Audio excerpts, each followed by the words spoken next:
Adamlar, hormatly mehmanlar.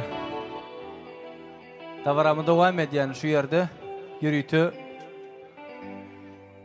Bir näçe türkmen toýlarynyň şaýady bolan halifamyz Gonş Allahnazarov häzirki wagtda ýurdumyzda hem rejissýor, hem alpbarjy, hem senarist, ine Gonş anagam.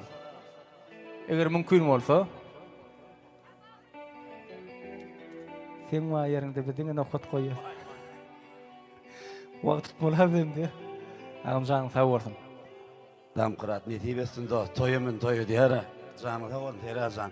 Şu şähertleriň içinde iň wepaly, iň sapaly şu Eranzan bugün tuğulama ine yeğenimin devletli ocağına ayarlagan devletli ocağına ulu saatlik ulu davara Artanzan bir aşağılama garmoniyası gördün de böyle arkayım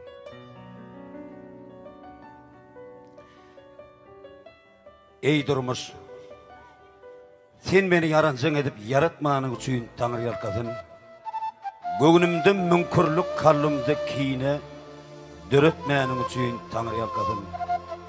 Çağılıktan okan yalı harplığı seni okap öğrennim men alplığı.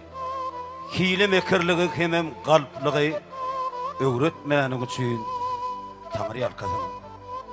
Bergimken bolmadım iyillen algılı gizlemedim öz aslımı zannımı öz halkına aşık olan kallımı oğnatmanın üçün Tanrı yalkadım. Doğulanım tebäpli Türkmenistan'na, göwrem zeminnedir göwnüm asmanna, derdiň öňün bela beter gyssanna, bögetläniň üçün Tanrı yalkadım.